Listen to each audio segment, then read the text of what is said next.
Ultimate mathematics TGT PGT mathematics UPPSC PGT mathematics के लिए HP हमारा टॉपिक चल रहा है, जिसका वीडियो नंबर होना है 30। और इसमें कुछ ऑब्जेक्टिव क्वेश्चन है, सारे के सारे एग्जाम में आए हुए हैं। ये 1/(1/(a + d 1/(a + 2d 1/(a + 3d) होंगे, किसमें एचपी में होंगे, क्योंकि a + d a + 2d AP में होता है, तो 1/(a) में करेंगे तो एचपी में होगा। 1/(a 1/(b 1/(c) एपी में है तो abc, ये एपी में है तो abc किस में होंगे, एचपी में होंगे। कौन सही है, अर्थमेटिक बड़ा है ज्योमेट्रिक से, ज्योमेट्रिक बड़ा है हार्मोनिक से। ठीक है, ए फॉर अर्थमेटिक मीन यानी कि समांतर मान दिए, जी फॉर ज्योमेट्रिकल मीन और H for harmonic mean. Arithmetic mean बड़ा है ज्योमेट्रिकल मीन से एंड ज्योमेट्रिकल मीन बड़ा है हार्मोनिक मीन से। आगे अगला क्वेश्चन है, ए और बी का हरात्मक माध्य h बराबर 2ab/a + b। h बराबर क्या होता है, 2ab/a + b। 2 और 6 का हरात्मक माध्य मान निकालना है, a बराबर 2 मानेंगे, b बराबर 6, तो h बराबर होगा 2ab/a + b। तो 2, a का मान 2, b का मान 6, यानी 2 + 6 ओके, 4×6 = 24/8, 8×3 = 24। ठीक है, तो 2 और 6 का हरात्मक माध्य कितना हो जाएगा, 6 हो जाएगा। तो ये शॉर्टकट क्वेश्चन है, ऐसे क्वेश्चन डायरेक्टली ऑब्जेक्टिव में बन के आते रहते हैं, और बाकी जो सॉल्यूशन टाइप चल रहे थे वो इसके बाद मैं लेता हूँ क्वेश्चन नंबर 5। ठीक है, तो ये 4 क्वेश्चन छोटे छोटे।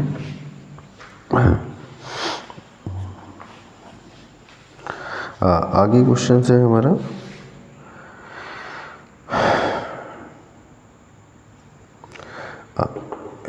a²/bc, b²/ca and c²/ab HP में है, तो AQ, BQ एंड CQ भी एचपी में होंगे। ठीक है, ये एचपी में है, तो एक काम करते हैं, इसे AQ/ABC बना लेंगे, A से ऊपर नीचे गुणा, ये हो जाएगा BQ/ABC, B से ऊपर नीचे गुणा, और ये हो जाएगा CQ/ABC। ये एचपी में है तो ये भी एचपी में होंगे। ABC से डिवाइडिंग कर रहा है, ABC को से अगर भाग दे देते हैं, सॉरी मल्टीप्लाइंग कर देते हैं इसको, तो क्या बचेगा, AQ BQ CQ एचपी में होंगे, ये एचपी में है।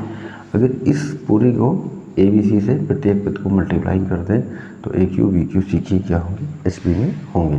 तो बहुत ज़्यादा इसका सॉल्यूशन की ज़रूरत नहीं है। अगर ट्रिक वाला क्वेश्चन है तो ऐसे भी कर सकते हैं, सॉल्यूशन में तो भी इस तरह से किया जा सकता है। ठीक है, इसको A से ऊपर नीचे मल्टीप्लाइंग, इसको B से, इसको C से। अब क्या कर देंगे, प्रत्येक पद को ABC से मल्टीप्लाइंग कर देते हैं। ABC से मल्टीप्लाइंग करने से आ जाएगा AQ BQ CQ एचपी में होंगे। Next question number 6। 5 क्वेश्चन हो गए हैं, छोटे छोटे थे, और एक ट्रिकी क्वेश्चन था जो कि एग्जाम में डायरेक्टली हो जाता है। आगे question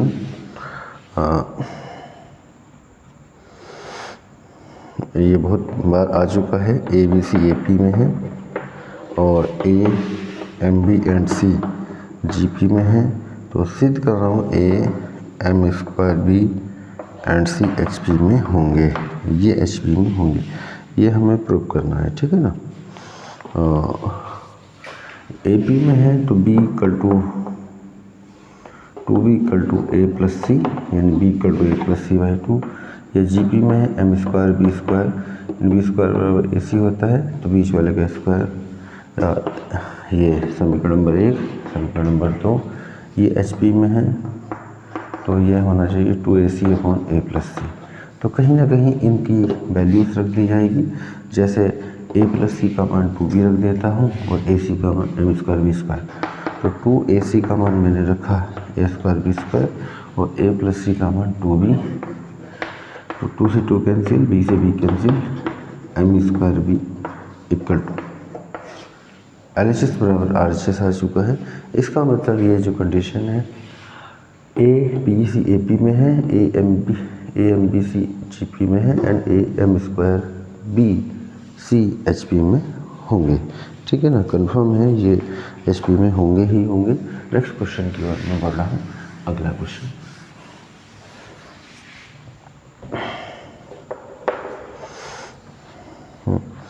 A B C A P में है, A B C A P में है, बी सी ए जी पी में है, बी सी ए जी पी में है, तो सी ए बी एच पी में होंगे।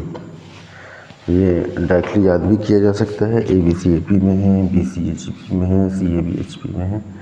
तो ए बी सी ए पी में तो बी इक्वल टू होगा A plus C by two, G P में C square equal to B A, ये एच पी में A equal to B C upon B plus C. ठीक है, तो क्या करेंगे हम, यहाँ से इन दोनों की हेल्प से उधर मान रखेंगे, दोनों साइड उसकी इक्वल आ जाएंगी, है ना। तो कहीं ना कहीं यहाँ से वहाँ पे मान रखने होते हैं। B C B and C, B C B plus C भी नहीं बन रहा है, तो चलो मल्टीप्लाई कर देते हैं, A B plus A C equal to 2BC। ठीक है, और ए बी ये रहा, A B equal to C square plus A C बराबर 2BC, और सी स्क्वायर प्लस ए सी आ गया, एक जैसे टर्म में इसको लेना होगा, और B C square plus A C, A B का मान मैंने बी सी रख दिया है, A B equal to C square रख दिया है, और बी का मान A plus C by two रखना पड़ेगा। हाँ, जहाँ जहाँ बी है A plus C by two, यहाँ तो ए सी का टर्म है, और बी बराबर इधर रख देते हैं, या 2b बराबर ए प्लस सी, 2b बराबर ए प्लस सी रख देते हैं। तो ये सी स्क्वायर प्लस का ए सी स्क्वायर प्लस ए सी बराबर ए सी प्लस सी स्क्वायर, दोनों साइड इक्वल आ चुकी हैं, यानी कि दोनों इक्वेशन का यूज होना ज़रूरी है। तो पहले हमने जहाँ पे ए बी था, ए बी का मान सी स्क्वायर रख दिया, फिर ए प्लस सी का मान 2b रख दिया, और 2b की जगह ए प्लस सी रख दिया, दोनों साइड इक्वल आ गई। ठीक है, तो ए बी सी ए पी में है, बी सी ए जी पी में है, तो सी ए बी एच पी में होगा। इस तरह से एक राउंड के थ्रू भी हम ले सकते हैं, A B C A P में है, बी सी ए जी पी में है, और सी ए बी एच पी में होंगे। तो आगे पहले ए बी सी ये ए पी में होगा, बी सी ए जी पी में होगा, and C A B H P में होगा। ठीक है, ए पी जी पी और एच पी, इस तरह से ये टर्म्स इनका आ जाएगा।